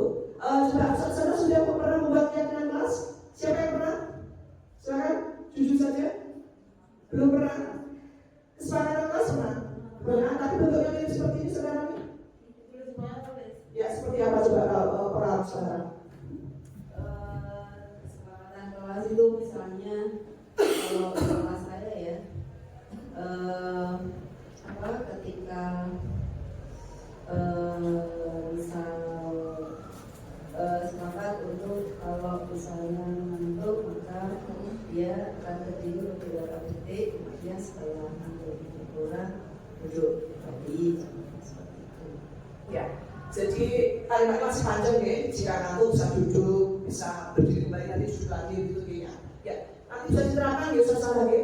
Bentuk keyakinan kelas ini sangat bagus bila diterapkan nanti. Ya, yang pernah saya lakukan dalam membuat keyakinan kelas, saya lebih mampu membuat anak semuanya merata berpikir kritis. Kadang-kadang hanya 1-2 anak yang mau berkontribusi ibu saudara. Jadi untuk membuat anak-anak semuanya mampu berpikir kritis, berkontribusi itu susah ya. Apalagi anak kelas 7 masih malu-malu, masih siswa baru, mereka masih malu. Ya, jadi perbaikan yang saya lakukan, hendaknya saya lebih memberikan banyak stimulus saja kepada mereka. Coba Mbak Nadia, coba Mbak Citra, saya harus mengenal mereka mungkin. Selanjutnya ada refleksi dari anak saya, Nadia kelas 7 dengan adanya kesepakatan kelas menjadikan suasana menjadi lebih kondusif dan saya lebih bertanggung jawab dalam menjalankan kesepakatan kelas. Jadi kelasnya lebih kondusif, bisa diarahkan, kemudian ya begitu, lebih bertanggung jawab. Nah yang kelima adalah ini, setelah keyakinan kelas kita akan mengetahui apa kebutuhan dasar manusia, apa kebutuhan dasar anak-anak kita dan dunia berkualitas sebagai kalian ya. Nah ini saudara. Jadi ternyata kita sebagai manusia, kebutuhan kita itu satu aja Pak, cinta kasih. Pernah nggak kita pengen misalnya sakit gitu, ada yang tidak dijenguk, kita merasa nggak dicintai gitu sama teman-teman? Butuh nggak saudara? Butuh ya, butuh cinta dan kasih sayang. Kemudian penguasaan, kita ikut pelatihan ini nanti menguasai prestasi, kadang-kadang butuh nggak saudara? Butuh ya kan? Iya. Kemudian kesenangan, piknik, ayo piknik gitu kan kalau akhir semester itu ya. Pusing nih habis semesteran, ayolah piknik mana? Nah, ini apa? Untuk apa? Yang mana? Kebutuhan dasar yang apa saudara? Kesenangan. Kemudian ini kok rasanya kok suntuk yo, naik ruangan, ini pelatihannya kok ya ayo usah ada di lapangan. Jalan-jalan semua sebenarnya ini memenuhi kebutuhan dasar apa? Kebebasan. Jadi semua manusia itu punya realitas kebutuhan yang berbeda. Ya kita berusaha memahami. Coba kita lihat kasus yang pernah saya alami di sini ya. Ya banyak sekali kan kita akan menemui anak-anak yang tinggal di pondok ya. Ya Aisyah adalah seorang santriwati kita yang berusia 13 tahun, tapi namanya saya blurkan ya supaya tidak tersebar kemana-mana. Dia berasal dari kota Jawa Tengah. Dia punya semangat belajar yang tinggi, ingin menguasai ilmu agama, katanya ingin taklid katanya masuk ke sini itu. Tapi dia kok ternyata setelah masuk itu terkenal dengan peraturan pesantren dan kesusahan beradaptasi dengan teman-teman di kamar ya, biasa lah ya, ada perayaan di kamar gitu, rindu dan mengatakan keluarga gitu. Akhirnya dia minta pindah sekolah, anak saya sendiri, tapi saya alirkan namanya. Nah, sebagai seorang ustazah, apa yang harus saya lakukan? Coba, kira-kira apa kebutuhan dasar yang tidak didapatkan Aisyah? Coba siapa ya ini? Monggo yang biasanya di asrama Mbak Ulfa deh. Monggo Mbak Ulfa.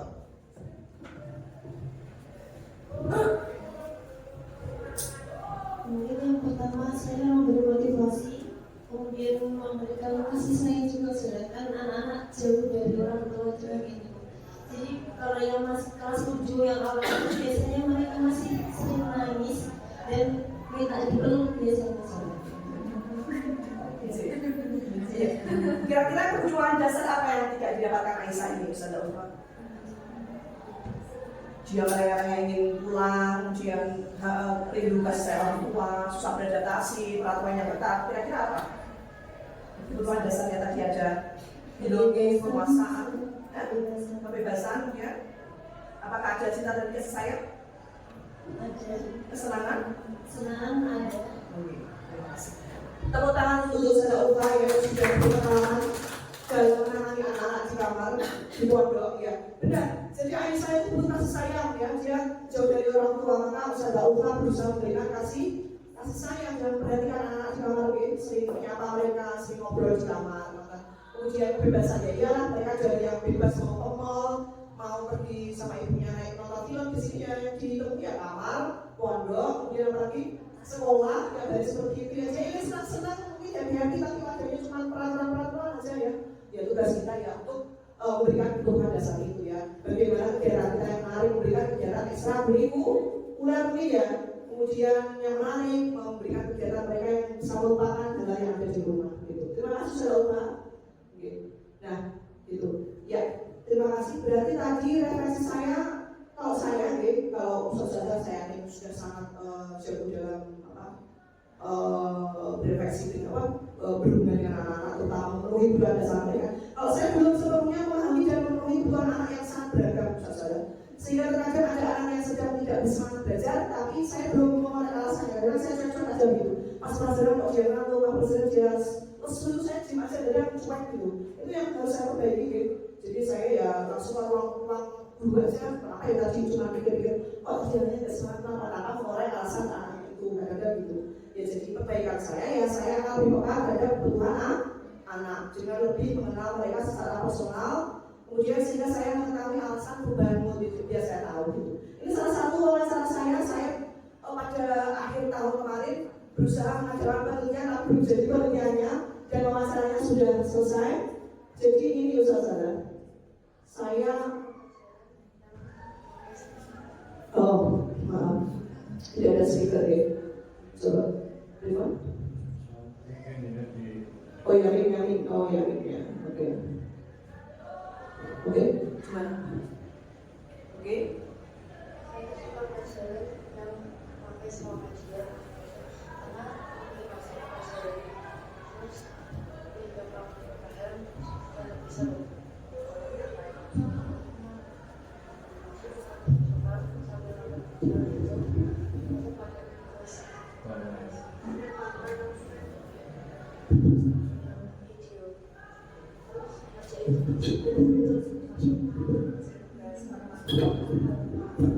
Jadi begini.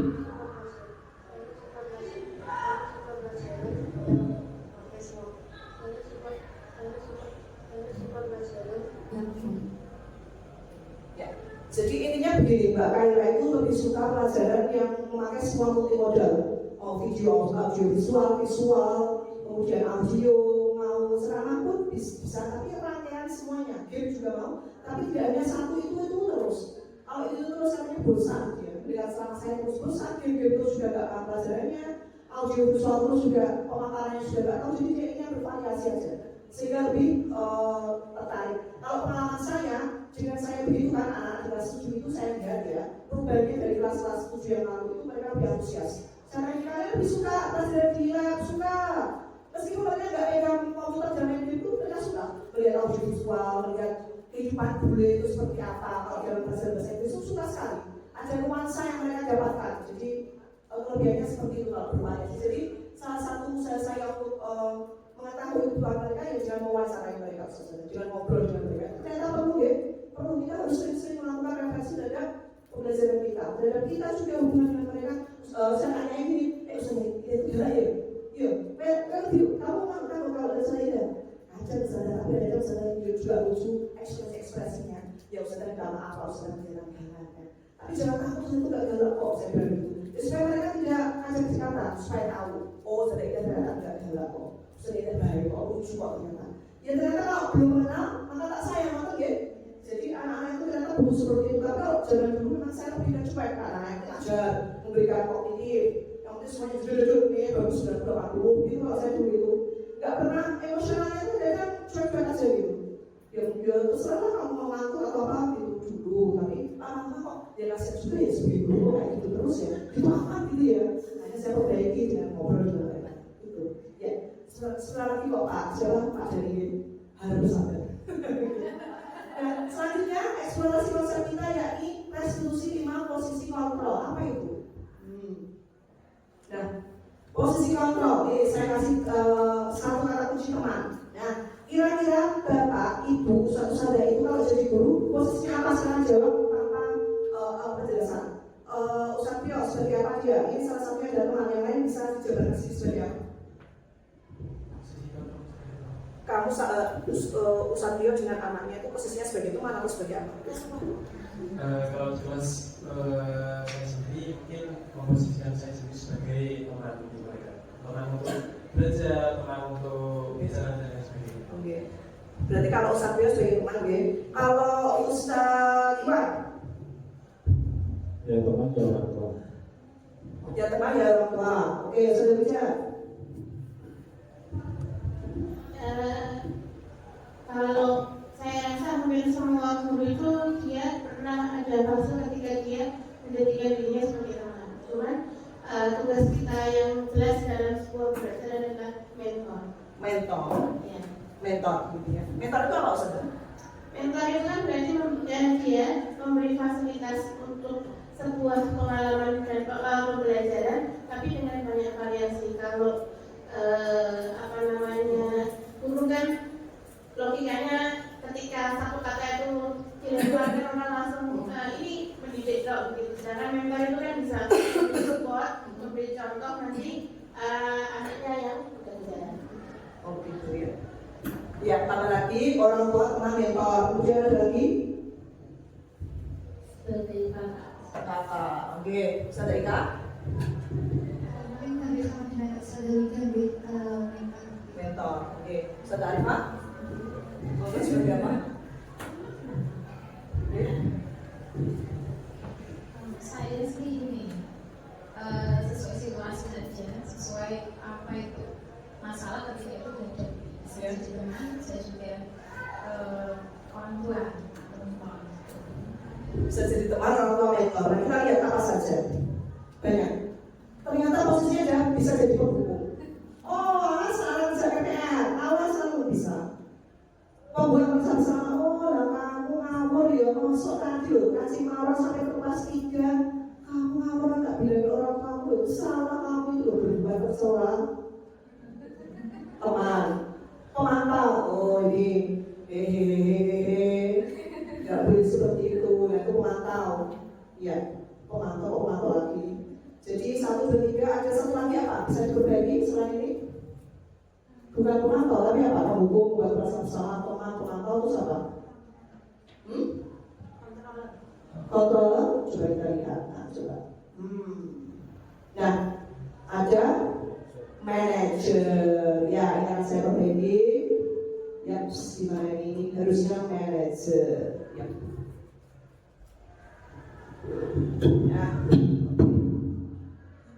Nah, bedanya ini saudara. Kelihatan? Ya, yang berada dalam manajer. Sebenarnya apa? Kelihatan? Akan saya bacakan saja ya, karena kecil-kecil. Jadi begini, kalau penghubung gini, gurunya gini, menghardik, menunjuk-nunjuki. Oh, lah kamu ya, oh gitu. Kalau membuat merasa bersalah, berceramah. Oh, seharusnya kamu gini, mengecewakan nih, gitu. Kalau teman, ayo, kenapa kamu? Wah, ya sih, salah sih, ya, teman kok ya. Gitu. Ya, seru ya. Kalau pemantau, ya ini menghitung, mengukur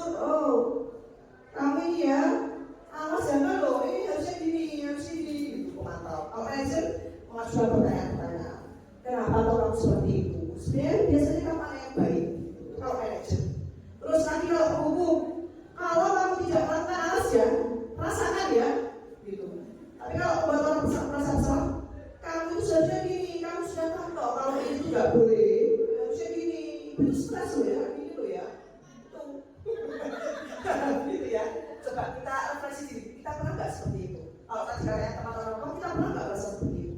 Terus teman-teman, ayolah lakukan ibu, kamu kan bisa punya ibu ya kan? Ayolah, gitu kan, mau seorang nggak mau sama ibu kan, kamu biasanya baik lah. Kalau teman, ayo apa orang tuanya? Masih nggak gitu. Tapi kalau manajer, apa yang kita yakini, nilai kebajikan apa yang kita yakini, apa yang bisa kita kerjakan untuk memperbaiki masalah ini, itu lebih bijaksana. Ya, gitu. Selanjutnya kalau hasil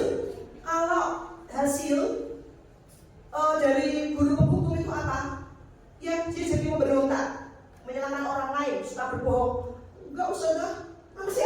Saya nggak salah, begini. Itu sering nggak terjadi sama anak-anak. Itu anak sekarang itu ya, terutama anak saya di rumah itu biasanya gitu ya. Dia membuat orang merasa bersalah, menyembunyikan, menyangkal.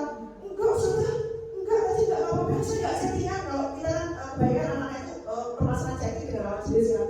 Enggak apa-apa, saya nggak kenal IG-nya kok. Kapan saya nggak pernah bawa laptop, nggak pernah bawa HP. Dia menyangkal seperti itu. Tapi kalau teman tergantungan, Ustaz Arifah, aku nggak dihukuman, tolonglah saya, Anda kan saya gitu. Itu kalau teman tahu menyesuaikan diri, bila diawasi. Kalau masih awasi, saya anak bayi, kalau diawasi, apa dia? Itu biasanya anak itu. Nah kalau manajer menguatkan pribadi, lebih menguatkan pribadi. Nah coba kita lihat kaitannya dengan dunia berkualitas. Kalau yang anak yang suka dihukum seperti apa? Murid meletakkan guru di luar dunia berkualitas. Siapa sih dia? Saya benci. Dia bukan termasuk hidupku. Aku akan merubahnya, gitu kan? Itu kalau untuk murid yang menghukum. Tapi kalau untuk pembuat rasa bersalah, murid meletakkan guru di dalam dunia berkualitas. Meletakkan, apa dia? Apa salah ya? Aduh, apa ya? Nah, coba, apa benar ya? Kata usaha itu. Nah, terus kalau teman, murid meletakkan guru sebagai orang yang sangat penting. Aduh, dia tuh guru yang baik, yang solid, yang bersahabat, dia adalah idolaku gitu. Kalau pemantau, murid meletakkan guru peraturan dan hukum di dunia berkualitas. Ya tetap masih masuk, dia tetap meletakkan di dunia berkualitas, menganggapnya sebagai seseorang yang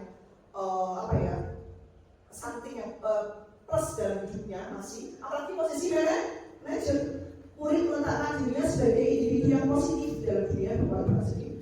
Positif, dia itu sangat positif aja. Nah, murid berkata kalau orang yang dihukum, biarin aja, nanti juga orang lagi, seandainya pasti nyetain kan. Kalau yang membuat orang merasa bersalah, ya maaf ya Gus, ya maaf cepat, maksudnya nggak tahu juga kan. Kalau teman, saya pikir bapak ibu teman saya ternyata begitu. Kalau teman, tak pikir temannya ternyata begitu. Kalau teman tahu berapa banyak bintang yang saya harus peroleh, berapa halaman yang harus saya tulis, ya karena dipantau terus kan, berapa ya bintang yang harus saya peroleh ya Bu ya, supaya saya dapat diuji, berapa ya nilai yang harus saya dapatkan ya kalau anak yang dipantau kayak gitu. Kalau manajer, bagaimana caranya saya bisa memperbaiki kesalahan, memperbaiki keadaan, karena dia diajak berdiskusi, nanti kita akan lihat seperti apa posisi manajer, oke? Nah, dampaknya pada murid kalau sering dihukum seperti apa? Dia akan mengulangi kesalahan, terus kan biasa. Apa yang mau dihukum, usaha paling kan ini, paling ini itu kalau dihukum. Nah kalau membuat orang merasa bersalah, ya merasa rendah diri. Oh anak sampah kamu. Oh apalagi kata-kata sejak itu, berarti aku gak berguna ya. Berarti benar aku anak sampah. Jangan sampai kita berbuat seperti itu ya. Mengolok-olok anak atau mengeluarkan kata-kata itu jangan sampai. Gitu ya. Saya selalu menjaga kata-kata itu. Terus kemudian kalau kita sebagai teman lemah, tidak mandiri, tergantung sisi kalau ada rumah, enggak harus sama dia aja, soalnya dia baik, dia ganteng. Terus saya sadar ganti dia kan baik hati, nggak pernah marah-marah gitu. Tergantung kalau nggak ada suasana yang baik-baik gimana dong? Gitu. Biasanya anak gitu.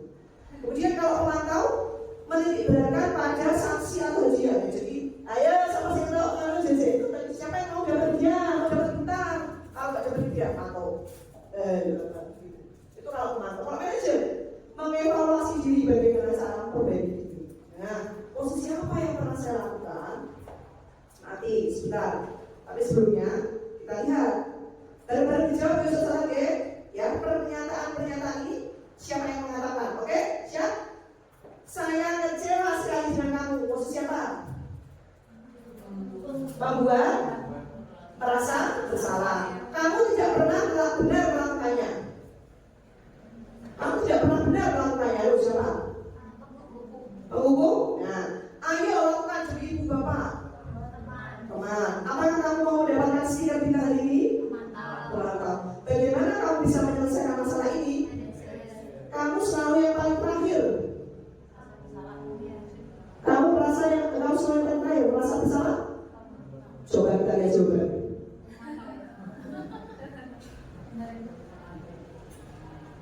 Nah, jawabannya seperti itu, saudara. Coba, ya benar. Kamu selalu yang paling terakhir, penghukum. Kamu tidak pernah benar, penghukum. Nah, yang lain sudah benar. Gitu.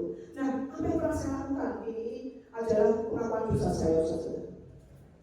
Ya, seperti saudara tadi pertama yang ada dalam bayangan. Memang saya pernah menjadi teman, ngobrol ya sebagai teman gitu. Gimana ayo kamu nyeblak ya sih ya? Kalau saya ikut itu mentarik, masalah mentarik yang cuma itu, belum sana oke. Nah, karena mereka kalau mentarik nggak seperti teman, biasanya gini. Pernah saya itu mentarik berdua gitu.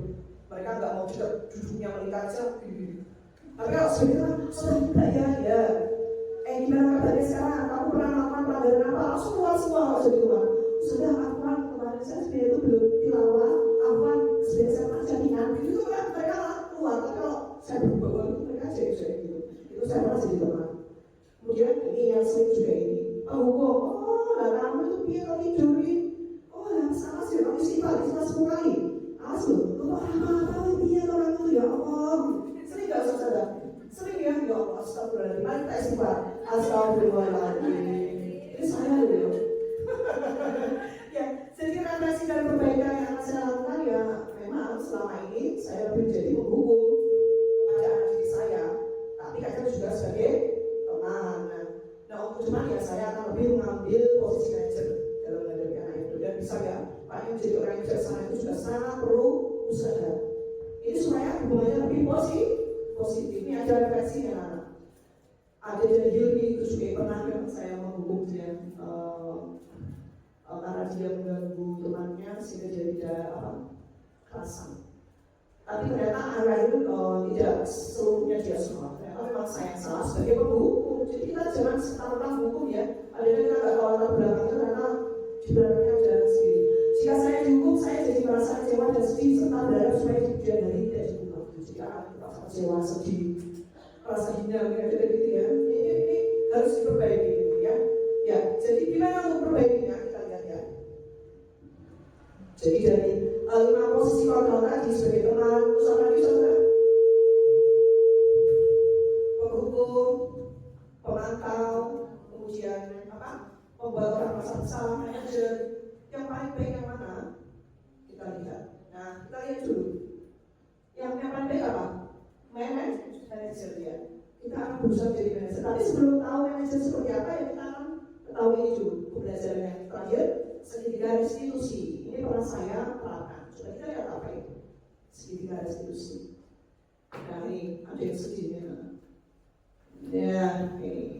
Nah ini posisi kontrol guru yang paling baik yaitu manajer. Nah posisi ini mengacu pada restitusi yang dapat mengontrol murid sebagai manajer bagi dirinya sendiri sehingga mengembalikan murid pada identitas yang positif atau siswa menjadi lebih baik. Manajer, kalau aku sih ada manajernya fungsinya itu apa saudara? Kalau dari sini bahasa Indonesia, manajer itu kata manajer itu maknanya apa? Manage kan berarti mengatur dong. Berarti pribadi yang bisa membantu orang lain untuk mengatur, kontrol, memberikan kontrol untuk dirinya sendiri. Wah, bagus sekali dasar saya bertanya pada saudari Pak. Ya, manajer itu artinya mengatur orang lain, dirinya sendiri supaya bisa mengontrol dirinya sendiri, ya. Jadi saling memberikan solusi itu. Ya, ini sudah kalau posisi paling bagus sebenarnya. Setuju? Coba kita lihat kenapa dia bagus. Ya, segitiga restitusi. Apa itu segitiga restitusi? Yaitu proses menciptakan kondisi bagi murid untuk memperbaiki kesalahan mereka sehingga mereka bisa kembali pada kelompok mereka dengan karakter yang lebih kuat. Jadi ada anak yang salah, ya kita menciptakan kondisi di mana anak itu tidak merasa bersalah, tidak menjadi pembuat masalah, tapi kita akan memperbaiki masalah mereka sehingga nanti setelah kembali dia tahu apa yang diperbuat, dia tahu apa solusinya. Itu pakai segitiga restitusi. Melalui kegiatan segitiga restitusi atau restitusi dulu, kita dapat apa? Membantu murid jadi lebih memiliki tujuan disiplin positif, serta memulihkan dirinya setelah berbuat salah. Jadi meski berbuat salah, tetap ada harapan, misalnya begitu, ya. Terus membantu murid kita untuk jujur pada diri sendiri, mengevaluasi dampak dari kesalahan yang dilakukan. Bukan yang tadi kalau dilakukan malah menyembunyikan, ya. Kalau ini malah dia supaya bisa mengeluarkan dengan kejujuran dia, bisa memberikan solusinya sendiri, memberikan penawaran bukan pasangan. Ya udah, kalau kayak gini berarti kamu harusnya dirikan pasangan, ya. Kalau ini memberikan penawaran seperti apa sih? Nah, ini satu seperti ini. Ya, silakan. Yang pertama adalah ini, menstabilkan identitas, ya. Menstabilkan identitas. Pertama bertemu sama anaknya dulu. Dia ditenangkan dulu. Firda nanti akan tahu seperti apa pokoknya. Kemudian validasi tindakan yang salah. Firda, saya tahu kamu anak yang cerdas. Tapi akhir-akhir ini Ustazah lihat kamu sering tidur. Yang pertama kan menstabilkan dulu anak yang stabilkan. Kamu anak yang cerdas. Terus kemudian validasi tindakan yang salah. Tapi kok kamu akhir-akhir ini sering tidur? Ya, manusia itu manusiawi kalau pernah berbuat kesalahan. Jadi kesalahan dia divalidasi dulu. Boleh berbuat kesalahan. Boleh manusia itu berbuat kesalahan. Terus kemudian menanyakan keyakinan. Coba dengan tidur di kelas, keyakinan apa yang kamu langgar? Apa coba keyakinannya berarti? Disiplin misalnya contohnya begitu. Baik, kalau begitu, apa yang bisa kamu lakukan untuk menggantikan kesalahanmu tidur di kelas? Itu nanti akan terjadi diskusi-diskusi seperti itu. Nah, coba ini kita lihat kasus satu, ya. Kasus satu saja ada juga, tapi akan saya bacakan satu saja. Aulia, ini kemarin saya ketemu Mbak Aulia kelas sebenarnya. Gadis ceria, memang dia ceria ya, dengan tawa yang menular, selalu menjadi pusat perhatian di kelas. Nah, namun akhir-akhir ini Mbak Aulia sering terlihat tidur kelas saat pelajaran bahasa Inggris. Gurunya saya, tidak mulai khawatir melihat perubahan Mbak Aulia. Nah, setelah beberapa kali mengamati, Bu Ida, maaf ini salah ketik, Bu Ida menduga, Ustazah Ida menduga bahwa Aulia sering berada di dalam malam, sehingga membuat Mbak Aulia tadi sulit berkonsentrasi di kelas. Mata panda menghiasi wajah setiap hari menjadi bukti nyata bahwa dia kurang sederhana. Padahal Aulia itu siswa yang cerdas dan memiliki potensi yang sangat baik. Kita lihat. Dengan skenario praktis tidak diskusi dan tanggapannya, ya. Ini speakernya berikut, ya. Ustaz Jani, apakah bisa dihubungkan?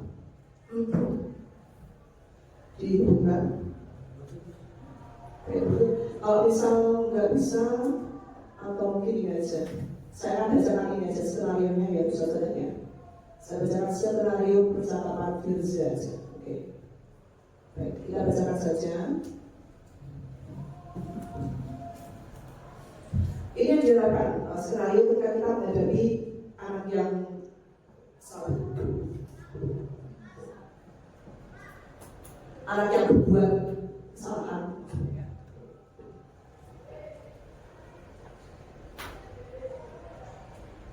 Sudah kelihatan? Baik, kalau saya pesankan. Baik. Nah, ini salah satu ucapannya di ruang guru setelah jam pelajaran bahasa Inggris.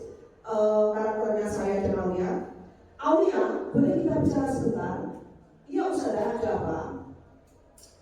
Saya perhatikan akhir-akhir ini kamu sering tertidur di kelas. Apa ada yang mengganggu tidurmu? Maaf Ustazah, saya agak sengaja kok, mungkin tadi malam kurang tidur, dia bilang. Oh begitu. Saya tahu kamu biasanya anak yang ceria dan aktif di kelas, tapi tidur di kelas bisa mengganggu konsentrasi belajarmu sendiri dan teman-temanmu. Iya Ustazah, saya tahu. Aulia, Ustazah tahu kamu siswa yang cerdas, nilainya kamu juga bagus.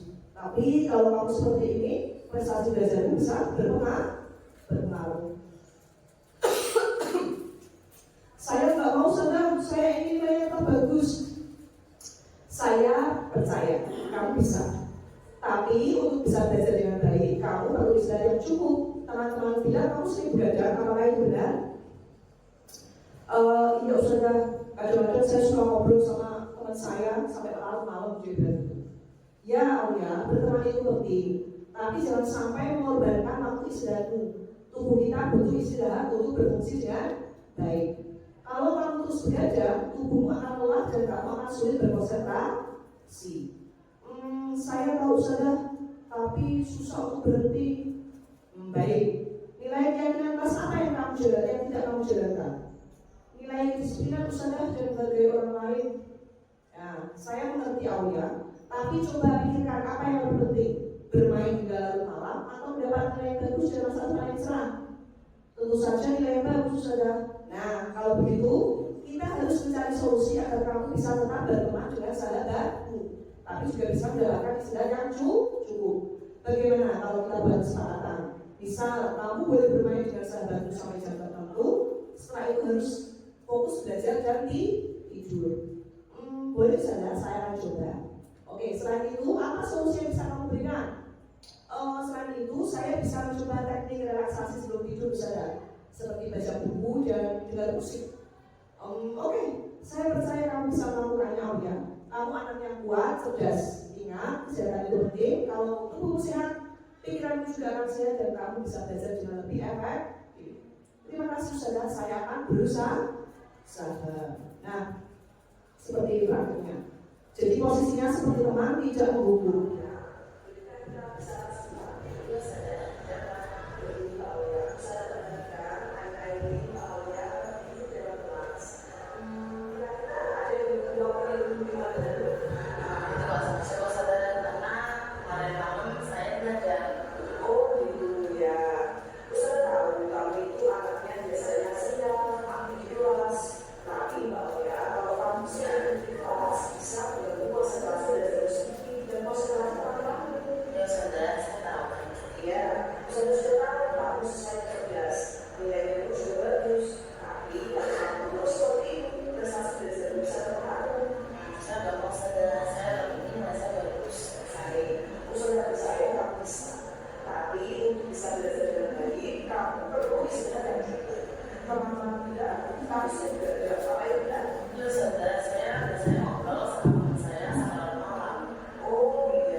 Nah, saudara kayaknya enak sekali gitu ya kalau kita bisa seperti itu pada anak-anak dan anak-anak bisa diajak bersama seperti itu gitu. Kita pertama mulai kajian, kemudian apa? Bersama-sama mencari solusinya, kemudian dia merasa dikuatkan dan dia tahu ada perbuatan salahnya dan ada konsekuensinya. Jadi yang pertama menstabilkan identitas ini sudah Ida memberikan pengakuan atas pembiarannya. Ya kamu itu anak cerdas sebenarnya biasanya kamu itu aktif di kelas gitu ya.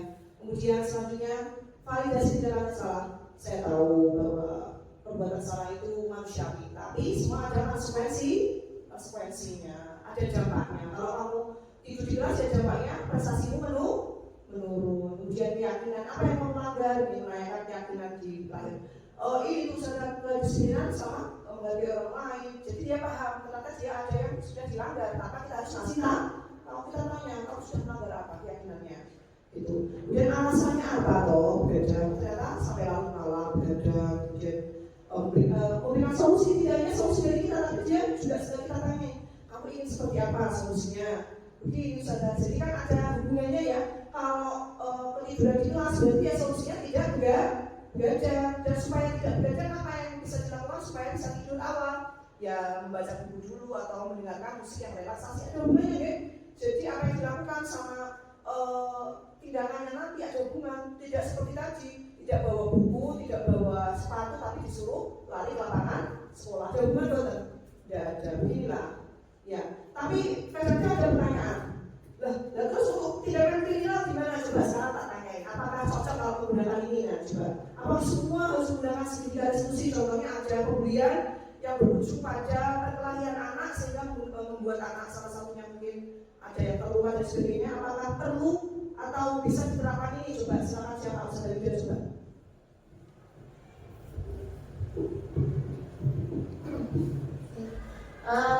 Saya rasa harus kalau misalnya pelanggarannya ataupun konsekuensi dari perbuatan yang sedikit berat harus ada kombinasi dengan strategi lain begitu. Karena seperti yang kita sadari bahwa anak-anak itu terkadang kalau kita ada diskusi dia manis begitu, cuman pelaksanaannya di luar tidak. Jadi, for example beberapa kali ya anak-anak itu kan kita dapati iya nanti kita sadar nanti yang seperti itu tadi, cuman pelaksanaannya hasil pemantauan berjangka berapa kali itu mereka melakukan lagi bahkan lebih berat daripada yang pertama. Jadi kalaupun mau diterapkan seperti itu tetap bisa, karena bagaimanapun kan untuk tabayun ya, untuk kita betul-betul menanyakan ke mereka apa yang mereka rasakan, apa yang konsekuensinya komitmen mereka apa itu tentu kita harus melaksanakan segitiga tadi ya. Cuman harus menurut saya harus ada kombinasi dengan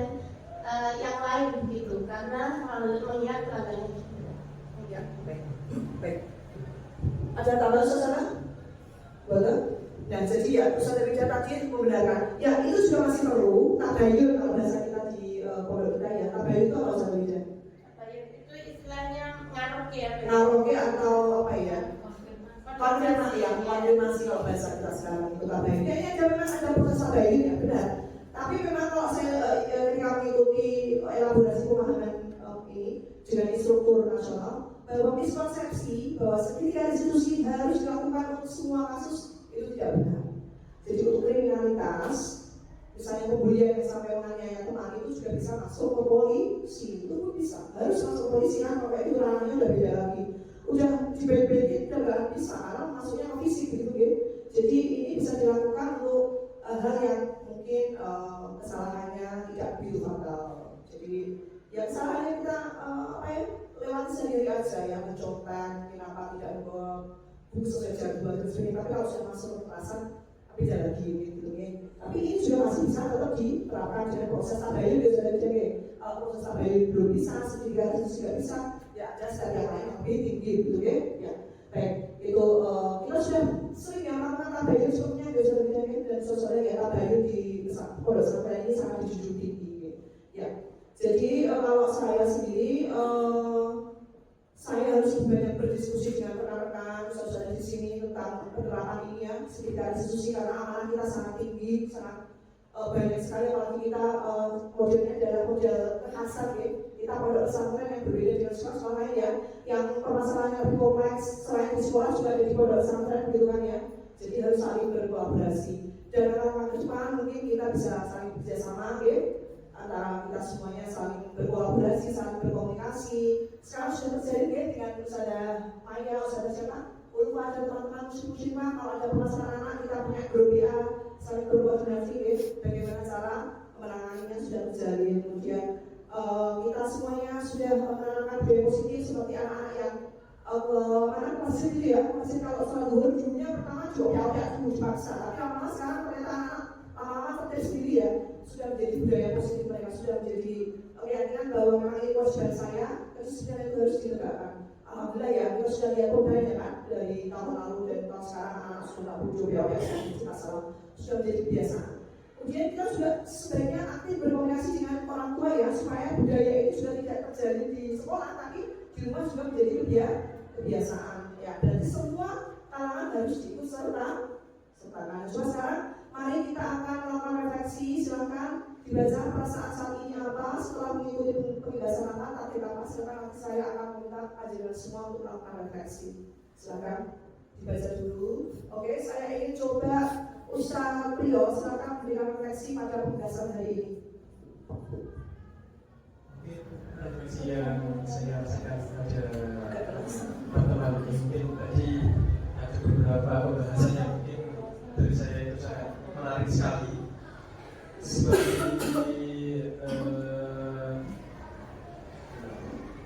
hukum dan konsekuensi dan restitusi, yang mana yang saya terapkan itu masih dalam tahap hukum, masih belum tahap konsekuensi dan apalagi restitusi ya. Dimana besok ketika saya mengajar itu mungkin saya akan menerapkan pembelajaran yang lebih menarik dan lebih baik lagi, sebagai pembelajaran itu tidak hanya saya memberi hukuman, tetapi saya juga memberikan konsekuensi dan mungkin restitusi ya. Iya. Target selanjutnya? Iya, target selanjutnya seperti itu. Iya. Terima kasih. Sekarang perwakilan yang Ustazah, silakan siapa Ustazah Ika mungkin.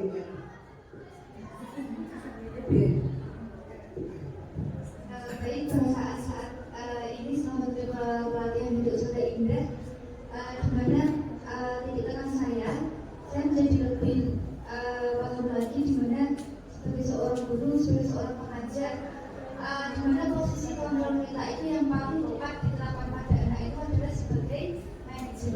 Jadi tidak hanya kok kemudian bukan kok menghukum lalu membuat anak merasa bersalah, memantau, tapi di mana kita itu bisa memanage, mengatur anak-anak, terutama didik kita dulu agar menjadi pribadi yang bijaksana, sehingga nanti di dalam mengajar itu kita bisa lebih baik lagi. Karena kalau misalnya ada anak bermasalah, kita tidak langsung menjudge, oh anak ini bersalah, tapi kita cari tahu dulu, kita bertabayun dulu, oh ada apa sebenarnya, kenapa Pak Dok melakukan seperti ini, lalu kemudian kita bisa membantu mencari solusinya untuk kemudian diterapkan pada diri anak dan kita sendiri. Itu saja. Terima kasih untuk Sapio dan juga Ustazah Ika, tepuk tangan semuanya. Ya. Baik, baiklah begitu pemaparan saya tentang budaya positif. Jadi ini jadi tanggung jawab kita bersama untuk menumbuhkan disiplin positif, menumbuhkan motivasi internal anak kita, gitu kan? Menjadi teladan bagi anak kita semuanya. Ya, kita jadikan teladan kita tumbuhkan motivasi internal kita, bukan ingin disanjung, bukan ingin dipuji, tapi memang kita benar-benar melakukan karena ini dari diri sendiri, menjadi teladan anak-anak kita, bersama-sama membuat budaya positif, bersama-sama merangkul anak kita ya, supaya menjadi generasi penerus yang matang ya, yang tumbuh sesuai kodrat Allah dan kodrat zaman, dan juga bisa mencapai cita-cita mereka. Amin ya rabbal alamin. Kita juga mudah-mudahan menjadi seorang guru yang bisa menemui posisi manajer tadi ya. Kita bisa menjadi guru yang bisa berada di posisi manajer, gitu, yang tidak hanya menjudge, tidak menghukum, tidak hanya sering memberikan penghargaan dan sebagainya, tapi kita bisa memberikan solusi, bertabayun, memberikan jembatan bagi mereka supaya bisa mengetahui apa yang mereka perbuat, memberikan solusi, memberikan penawaran. Itu ya saudara. Terima kasih saya kira sekian. Terima kasih atas kedatangannya, memberikan waktu yang sangat lama ini untuk berdiskusi. Mohon maaf apabila saya banyak kekurangan, banyak kesalahan dalam memberikan pemaparan ya saudara ya. Mudah-mudahan lain kali kita bisa bertemu lagi dalam acara pembahasannya yang lain. Wassalamualaikum warahmatullahi wabarakatuh. Ya, terima kasih. Ya, waktu kita kembalikan kepada MC Saudara Arifah.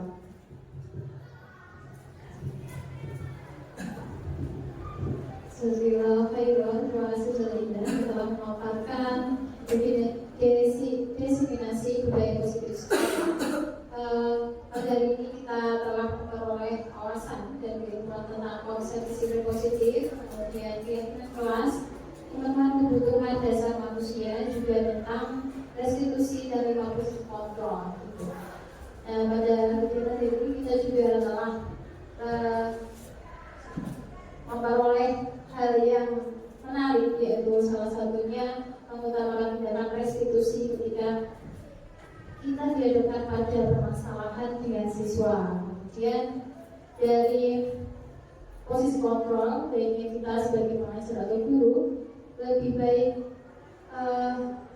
menanamkan diri kita untuk menjadi posisi manajemen. Terima kasih Ustaz Ida. Nah, baik, kegiatan hari ini telah usai. Terima kasih atas partisipasi juga kehadiran Ustaz-Ustaz sekalian. Mohon maaf jika ada kesalahan dalam saya bertutur kata sebagai MC, saya mohon maaf. Baiklah, kita akhiri dengan hamdalah dan doa penutup Hawarul Majlis.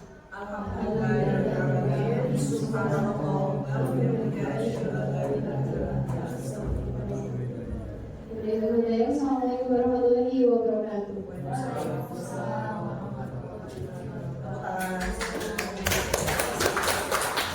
Terima kasih Pak Jani.